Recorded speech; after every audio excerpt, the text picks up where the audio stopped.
Para kanca DSK diantos pangrojongna kanggo nanjurna channel Radio DSK FM Official. Hatur nuhun.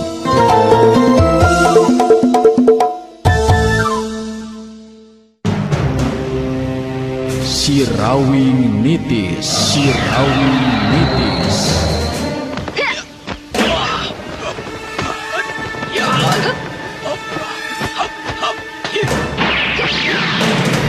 Sirawing nitis. Dongeng Sunda Roman Silat nu ngajujut lagu mapai rundayan carita kahirupan turunan Jawara kakoncara jujulukna Sirawing.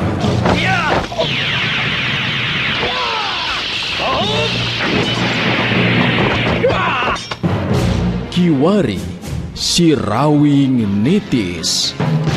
Lambaran lalakon kahirupan anak Jawara kahot nu tandang makalangan taya karingrang neruskeun tapak lacak menjadi bapa tutulung ke batur tatalang kasasama demi ngahontal cita-cita nu sayakti.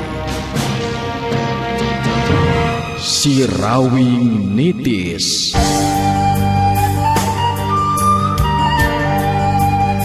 RMG Network midangkeun serial dongeng Sunda Sirawing nitis. Sirawing nitis. Hampir pasir nulung kawin taya jawan bisa disorang gunungna ngajegir tepat tilur manuk mapalang caang ngaberang. Sirawing nitis. Naskah Yasana Yat R. Panutur catur Mang Inoy. Pangreka sora Dery Sanjaya. Pangreka musik Rendika MG. Pangjejer gawe Dewi Miranti. Produser ajang Gita Noviana. Produksi RMG Record.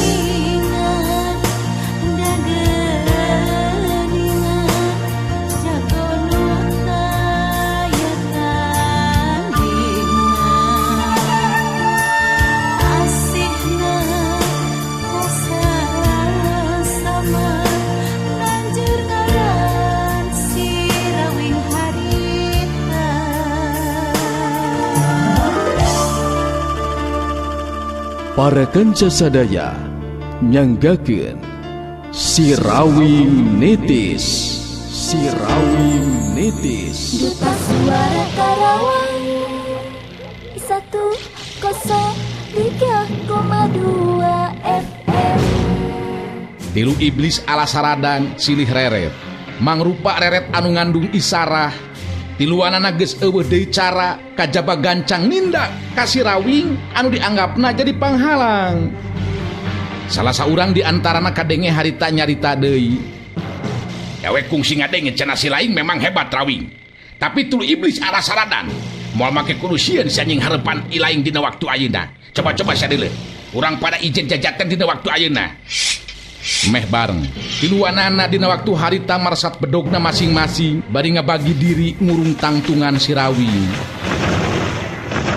Maranehna tiluan memang kungsi ngadenge ngeunaan ngaran Sirawing, tapi can kungsi ngayakinkeun nepikeun ka mana kahebatan elmuna Sirawing.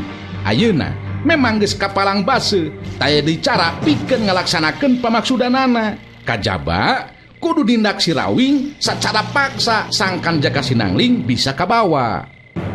Ayo geura saya ka diri sia si laing Rawing, ha? Lain kalaka kitu sia deuleuh, ha? Sasarengehan teu puguh sia.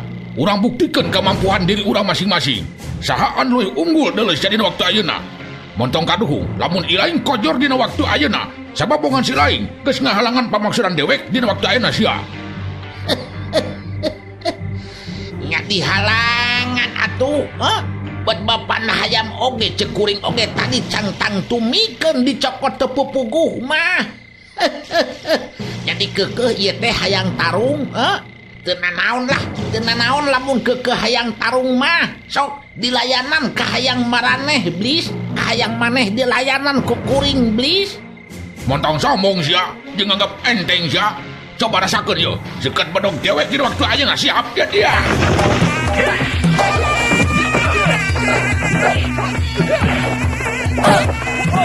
Tiluanana meh dina waktu anu bareng tinggara jeleng laluncatan majuna rajang metakeun pakarangna sewang-sewangan.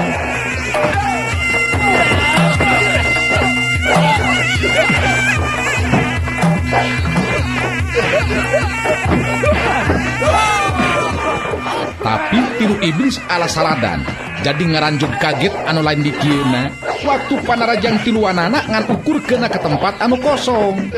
Gerakan Sirawing dina nyingkahan datangna panarajang lawan tetela lebih cepet batan gerakan maranehna tiluan.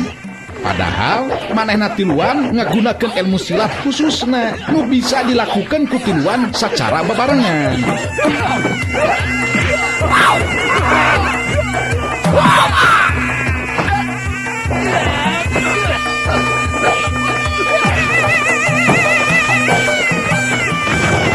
Ningali kenyataan anu seperti kitu, tiluanana jadi beuki panasaran. Harita maju deui narajang anu ngadua kalian.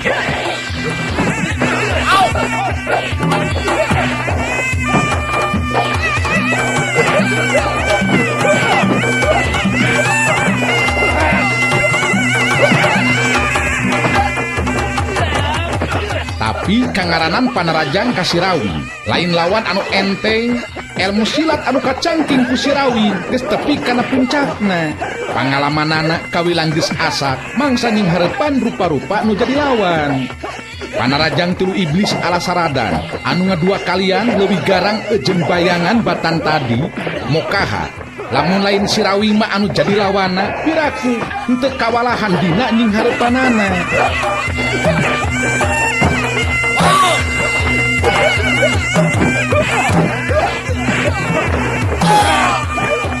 Pikeun Sirawing ningkahan datangna panarajang tilu iblis alasaradan teu kudu make ejeun bingung atawa susah. Satiap gerakanana leuwih punjul batan lawan. Sukuk sukuk nos.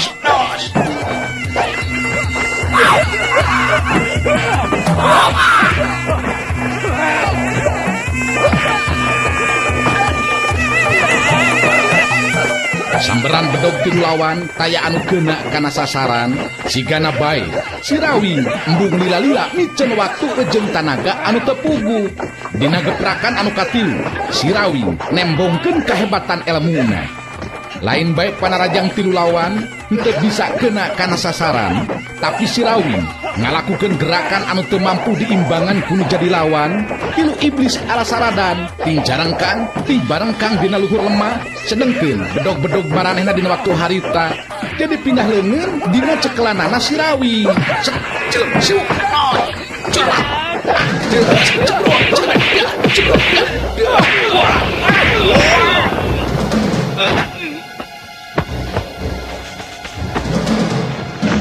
Sirawing pancuh dina tangtunganana bari nyekelan ti lebedog lawan nyerenge seuri ka tilu iblis alasaradan.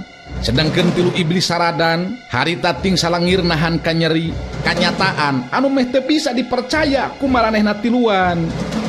Kakara ayeuna mah kabuka matana tilu iblis alasaradan tetela memang lain tandingan maranehna tiluan.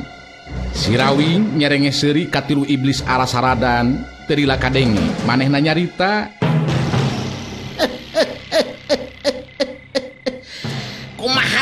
Kumaha blis masih keneh panasaran pikeun neruskeun pamaksudan.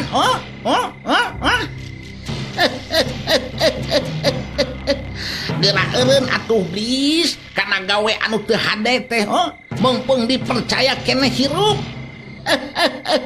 Geus nangkarak baeud mah moal bisa neon-neon, Blis, moal bisa neon-neon. Tiluanana dina waktu harita ting rarahuh jero hatena. Jadi inget kana pangalaman keur dirubuhkeun ku setopeng mayit. Bet ayeuna sarua tiluanana ukur tilu geprakan geus pada rubuh. Ningali tilu iblis alasaradan eueuh anu wanieun deui ngomong, kadenge si Rawing harita nyarita deui.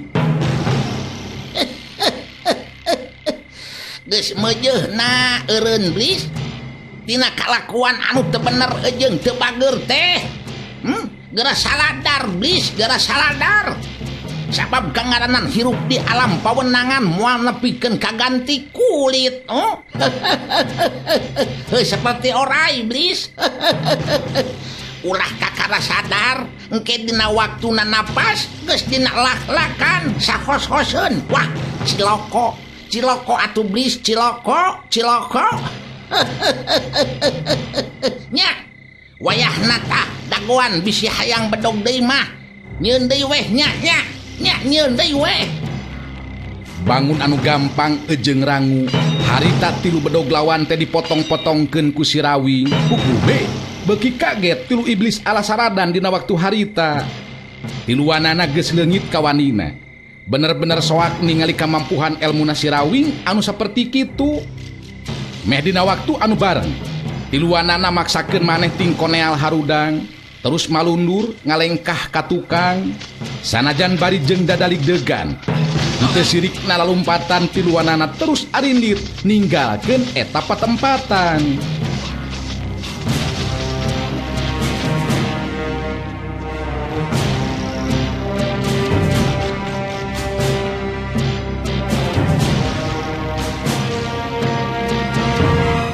Si Rawing ngan ukur ningalikeun anu kalabur bari taya karepikeun nyusul atawa ngahalangan. Duta Suara Karawang 103,2 FM. Keur kitu, kaluar teh jero imah jaka Sinangling, ayu manganti jeung Saraswati. Tiluanana kahudangkeun ku ributna anu tarung di luar. Saraswati anu pangheulana tumanya kanu jadi salakina. Biasa liwat ku abdi aya anu katingali arinit geuningan. Eta potongan bedog meuni balatak kitu geuningan. Sareng tadi aya sora anu blagblug. Abdi kapaksa jadi lilir, aya naon, Kang? Biasa. Jelema-jelema anu boga angkeuhan bisa maling jelema. Daratang rek maksakeun ka hayang. Nyatu ku akang teh teu dibikeun ieu jaka Sinangling. Nya ieu jaka Sinangling teh cenah rek dibawa ka tempatna si topeng mayit. Maranehna teh nu katelah tilu iblis alasaradan cenah kitu tah. Kapaksa ku akang diwara sugan we terus jadi sadar. Jaka Sinangling jeung ayu manganti silih teuteup.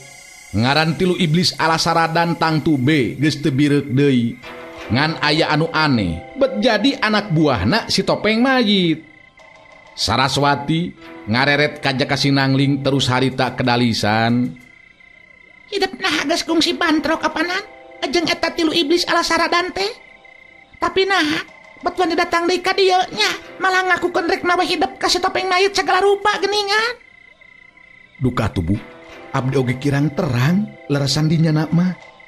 Mung dina waktos abdi ribut jeung tulu iblis alasaradan mah sakaterang abdi taya hubunganana sareng si topeng mayit. Ayu manganti ngabagikeun paneteupna ka sakur nu aya di dinya. Teu lila terus milu mairan caritaan. Rupina kajentenan dina wengi ieu mangrupi panggeuing kanggo urang amah. Tetela si topeng mayit nambahan deui geuningan anak-anak buahna teh. Musami be geuningan di golongan jalma jahat kene. Janten urang memang kedawas pada ku jelema saperti si topeng mayit amah. Komo ieu keke aya maksud awon Kakang Angling. Bet jadi tetenang abdi mah. Si Rawing neuteup ka ayu manganti terus nyarita deui. Nya teu kudu jadi salempang jeung teu tenang ayu. Urang apanan ayeuna teh riung mungpulung. Mun aya naon-naon teh bakal bisa kanyahuan. Komo ieu kangaranan anyar pangantenan. Entong loba pikiran naon-naon nya. Perhatikan kesehatan, tenaga ulah dihamur-hamur, sing anteng silih pika asihnya. Ayu manganti jeung Jaka Sinangling rada eraeun ngadenge si Rawing nyarita saperti kitu. Saraswati anu harita kadenge nyarita deui. Eta Kang Rawing mah sok bari jeung ngagonya kitu ari taun teh. Henteu kedah disaurkeun atuh anu kitu mah Kang. Perlu dibejakeun. Kangaranan anyar pangantenan mah teu kudu loba pikiran neon-neon. Jaga kesehatan, tanaga sing bedas. Ngan mun kurang sare jamak. Tapi ulah kajongjonan nya. Tetep ari latihan jurus mah kudu dilakonan. Ulah pedah keur sosonoan. Jadi pohok kana latihan kudu digeuing ku ayunya. Ayu manganti ungeuk bari baleureum pipina terus ngawalon. Nya kan tenan be atuh. Ari latihan mah ulah dugikeun ka hilap amah.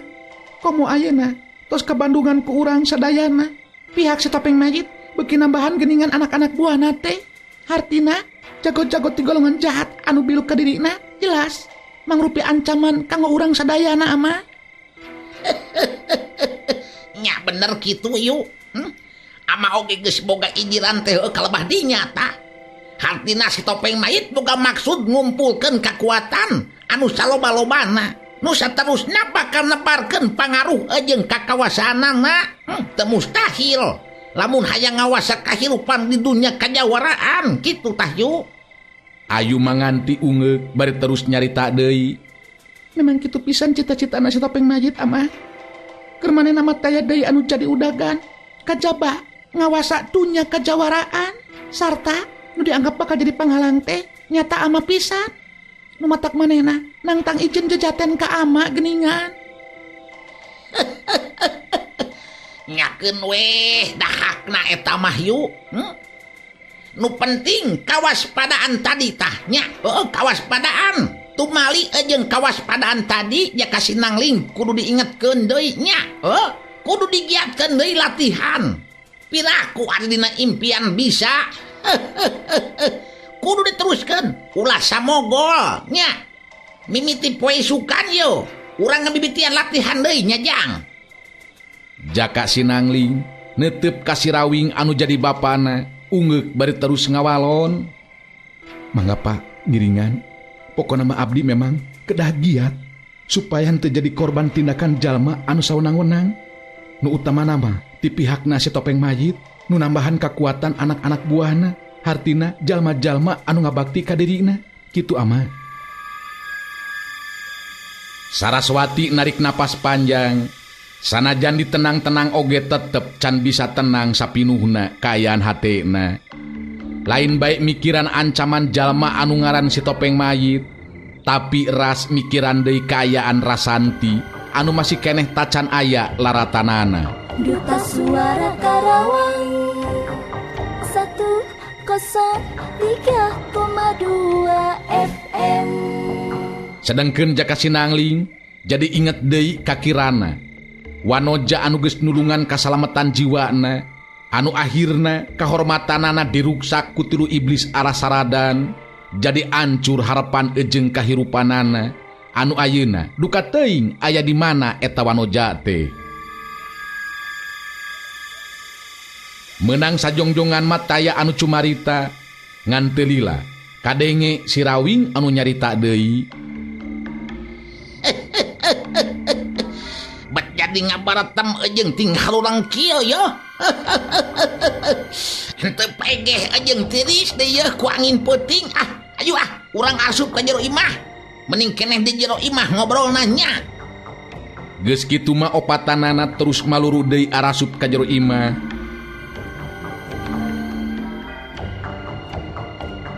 Henteu neruskeun lila obrolanana da puguh waktuna salare. Ngobrol sakedeung terus arasup deui ka kamarna masing-masing.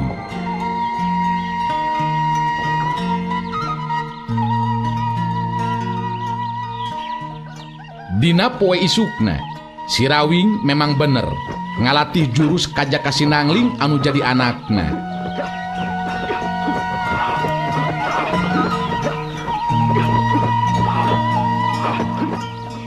Urang tinggalkeun heula kaayaan jaka Sinangling anu keur dilatih ku si Rawi.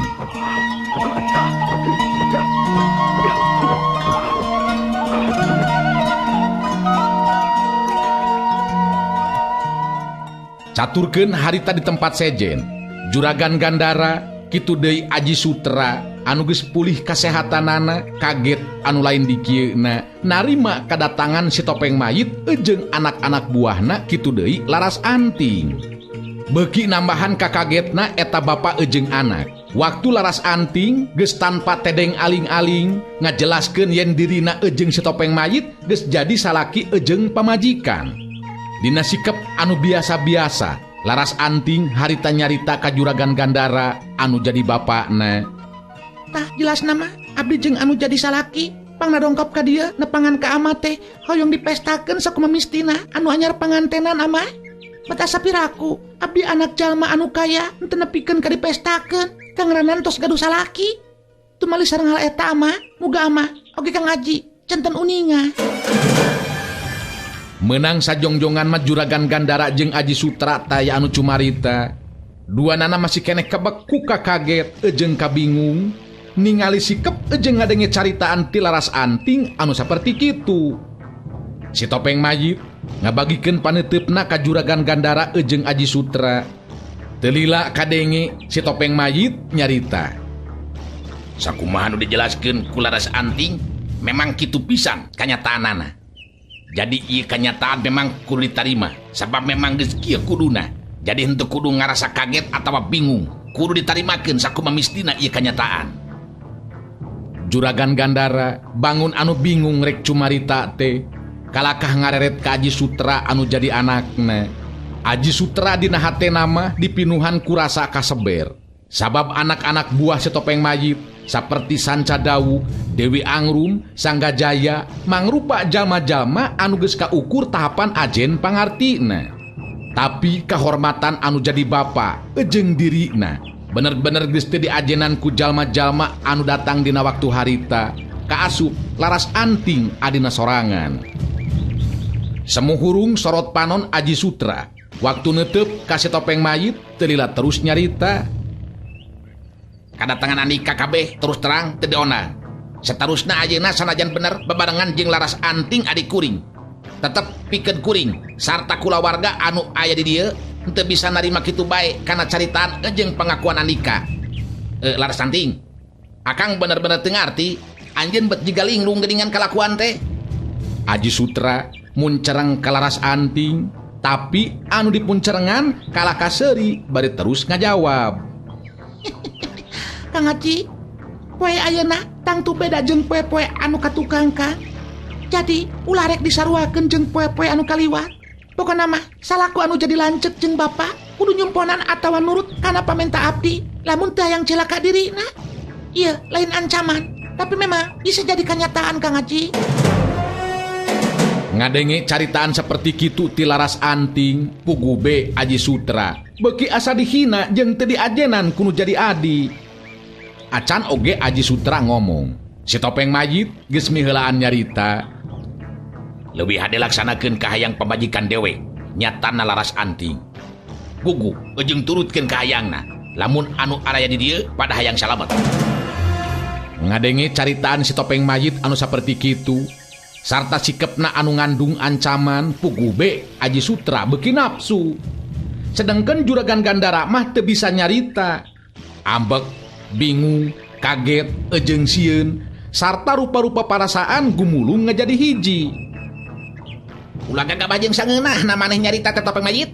Kuring moal make kebusian nying harepan jelema saperti Andika. Awas aya rasakeun ye ya. Aji Sutra memang geus teu tahan ku nafsu ngagajeleng luncat darajang ka si Topeng Mayit. Tapi kajadianana memang mata kaget. Si Topeng Mayit teu ngarobah tangtunganana. Ukur sageprakan bari nakis panarajang ku leungeun sabelah, langsung leungeun nu nakis ngegempur dada Aji Sutra, ngajadikeun Aji Sutra ngacengkang rubuh ngebebengkang. Aji Sutra sumengir nahan ka nyeri hese rek hudang. Si Topeng Mayit muncereng bari ngancam. Coba-coba ilaing kurang ajar ka si topeng mayit, ha? Hayang kojor mun kitu masih lain teh nya. Hade, ku dewek bakal dipodaran si Aji Sutra. Si topeng mayit geus rek ngalengkah sukuna ka lebah Aji Sutra. Gancang juragan Gandara ngahalangan, nyarita bari lumengis, menta supaya anakna dibere ampun. Ampun, ulah topeng mayit. Anak kula dibinasa sing karunya. Upama anak kula kurang ajar, muga sing dihampura ulah nepikeun ka dibinasa. Sing karunya ka kula. Anak lalakingan hiji-hijina jeung apanan eta de lanjekna laras anting. Ampun topeng mayit. Si topeng mayit dina waktu harita ngareret ka juragan Gandara terus nyarita. Untung mane buru-buru mamentakeun ampun. Lamun teu dihalangan, pikeun dewek ngala jiwa si Aji Sutra gampangna teu beda tinggal balikeun dampaleungeun kati. Percaya topeng mayit. Kula memang tadi mah masih keneh kaget ku kadatangan anu jadi anak nyatana laras anting. Tapi lantaran kanyataanana memang geus kieu, kula kudu narima kana ayana ieu kenyataan. Jadi, rek kumaha ayana sikep nah bakal dicumponan atawa dilaksanakeun pamentana laras anting pamajikan dewe, pamenta anu jadi anak. Juragan Gandara tembong dina waktu harita unggut-unggutan. Nandakeun ngarti ejeng satuju kana caritaan ejeng kahayang si topeng mayit katut laras anting. Kadenge juragan Gandara nyarita deui. Tangtu, kukula bakal dilaksanakeun.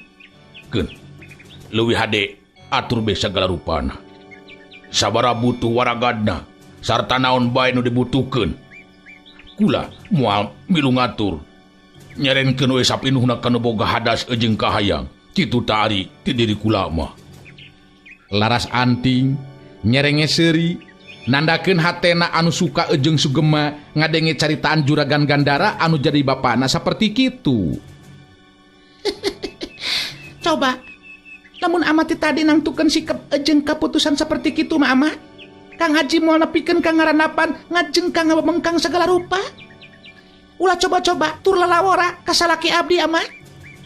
Nu ngaran si topeng mayit dina waktu anu malila deui ama bakal jadi rajana jago ti dunya kajawaraan.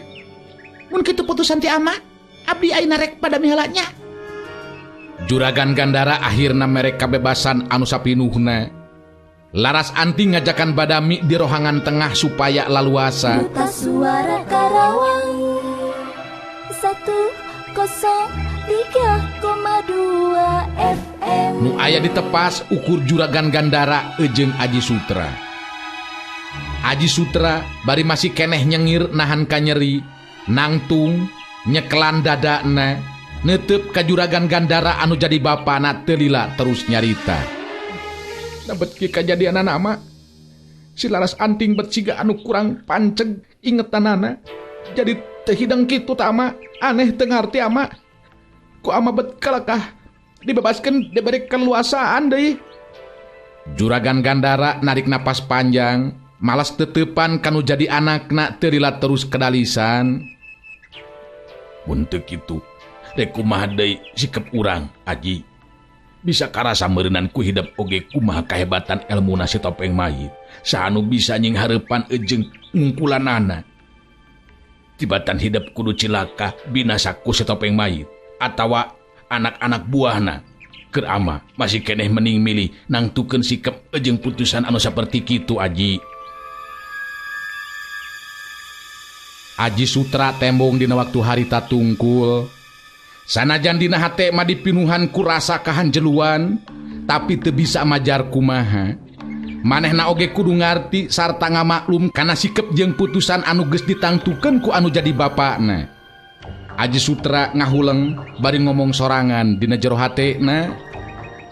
Aing bener-bener teu ngarti ku kaayaan anu jadi adi bet bisa jadi kitu. Aneh. Ieu tempat jadi diranjah ku jalma saperti setopeng mayit jeung anak-anak buahna.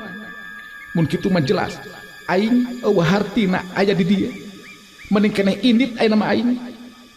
Aing kudu neangan guru anu hebat. Anu saterusna ngayakeun balitungan ejeng setopeng mayit anu geus ngaruksak ngalinglungkeun pikiran ejeng jiwa adi aing. Juragan Gandara bangun anu surti karena perasaan ejeng pikiran anu jadi anakna. Kadenge harita kedal di lisan. Ama bisa ngarti karena perasaan ejeng pikiran hidup aji. Tapi dina kayaan anu kapepet seperti kieu, turut kayaan jalma seperti setopeng mayit teu bisa dianggap enteng. Taya de pilihan pikeun keselamatan urang. Kajaba kudu bisa nyumponan kana karep ejeng kahayangna aji. Nyangan eta bae ama. Si Laras Anting bet siga anu dipoekeun pikir. Abdi tetep teu bisa narima kana ieu kanyataan ama. Nyeri ieu hate, nyeri ama.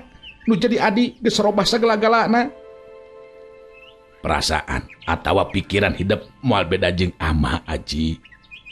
Tapi urang tetep kudu inget kana kasalamatan diri. Kangaranan kasalamatan jiwa leuwih penting tibatan sagala rupana. Naon hartina, harta banda, ejeng pakaya, lamun dibandingkeun ejeng nyawa aji. Juragan Gandara jeung Aji Sutra geus teu waniun datang nyampeurkeun karohangan tengah di mana si topeng mayit ejeng anak buahna Katut Laras Anting keur ngayakeun babadamian. Duka Suara Karawang 103,2 FM. Si topeng mayit diuk ngarendeng jeung Laras Anting. Sedengkeun Sanca Dawuk ejeng Dewi Angrum Katut Sanggajaya sajajar tiluan.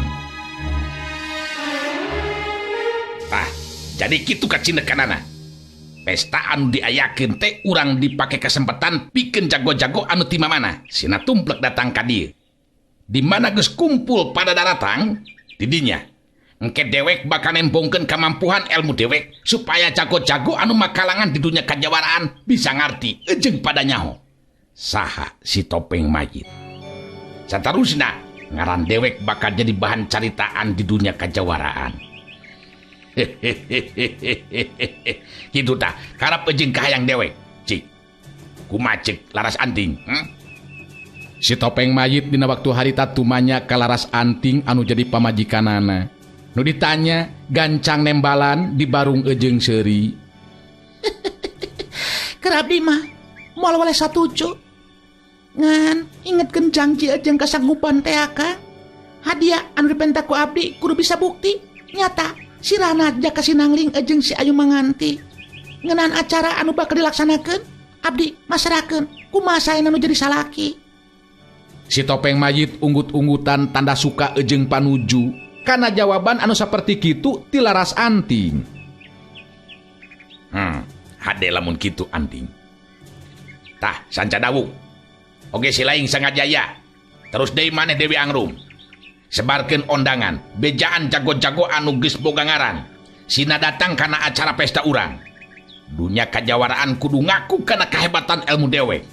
Siapkeun sagala rupana. Penta bantuan jelema-jelema di ieu lemburan anu sok biasa digawe nya. Pesta nu diayakeun kudu bener-bener rame ejeng rongkah. Waragadna ejeng sagala rupana anu dibutuhkeun geus nyampak aya di dieu. Kumaha kaharti? Kumaneh tiluan. Sanggajaya, Sanca Dawuk ejeng Dewi Angrum pada arungge. Kadeng Sanca Dawuk anu leuwih ti heula nyarita. Gagasan anu memang kudu dilaksanakeun di guru. Ayeuna waktuna urang kudu mimiti nebongkeun diri yeuh. Pang-pangna mah pikeun jago-jago anu mokalangan di dunia kajawaraan. Nu akhirna sakabeh para jago bakal ngaku kahebatan si topeng mayit. Kitu tah. Dewi Angrum milu mairan caritaan. Sakumaha anu dilisankeun ku Kang Sanca Dawuk? Eta laras pisan pangarsa. Margi ieu kasempatan pikeun urang nembongkeun diri. Nembongkeun diri saha anu sabenerna. Kalayan dina akhirna pangarsa bakal jadi bahan caritaan jalma-jalma nu aya di dunia kajawaraan. Utamina jago-jago anu ayeuna memang geus baroga ngaran. Komo upami pangarsa parantos beres ngungkulan atawa ngabinasakeun si Rawing mah. Jadi sababir hiji ngaran salira teh pangarsa. Sanggajaya oge sarua bet kurang sugema hatena lamun teu milu cumarita. Pokona mah urang ramekeun acarana supaya jago-jago nu diondang mun bisa mah kabehanana daratang ka dieu supaya suka jeung sugema kana hatena. Nu mata tenang-tenang we lah di guru mah nya. Sagala rupana urang atur. Si topeng mayit ungut-ungutan tanda suka ejeng panuju hatena telila kadenge harita nyarita deui. Tah ayeuna mah pada atur diri sarta laksanakeun pancen masing-masing pikeun ngawujudkeun naon rupa maksudna urang. Ingetkeun beuki loba anu datang beuki alus supaya dewek teu satengah-satengah dina nembongkeun kemampuan ilmu dewek. Kitu di antarana babadamian dina waktu harita ngan ukur aya waktu 3 poe pikeun nyebarkeun ondangan geus nyiapkeun sagala rupa kaperluan mangsa ngalaksanakeun pamaksudanana ngayakeun pesta anu kawilang rame ejeng rongkah ngondang meh sakabeh jago-jago anu geus barogangaran di dunya kajawaraan.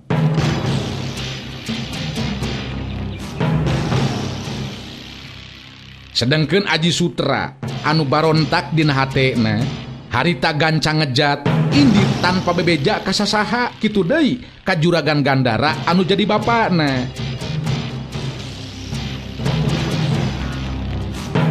Juragan Gandara balukar tina goncang jiwana harita nekad matene diri ku cara nginum racun. Tapi bek henteu sedih si Gana teh laras anting kangaranan ditinggalkeun kuno jadi bapa. Duta Suara Karawang 103,2 FM.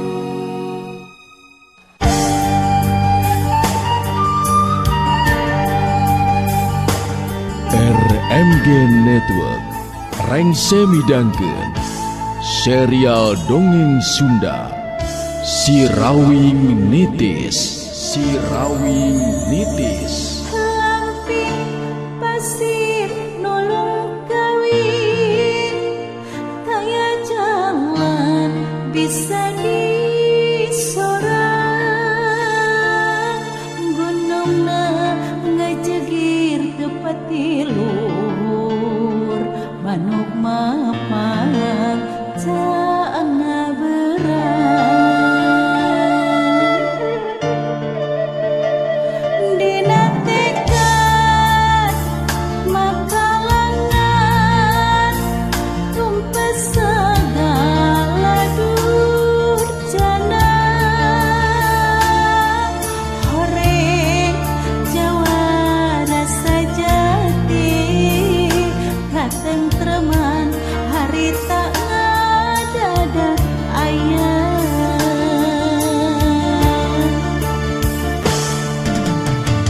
Sirawing Nitis.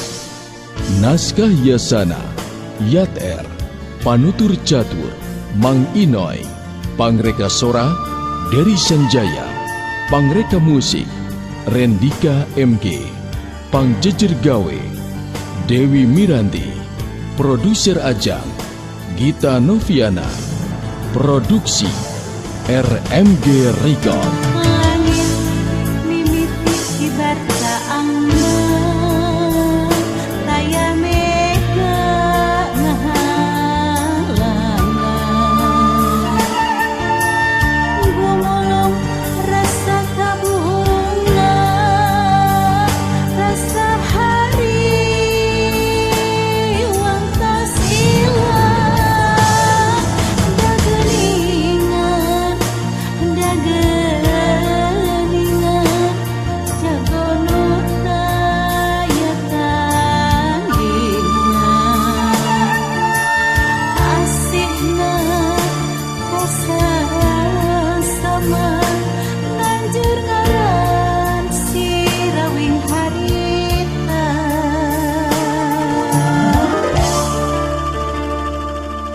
Para kanca sadaya, wilujeng kantun.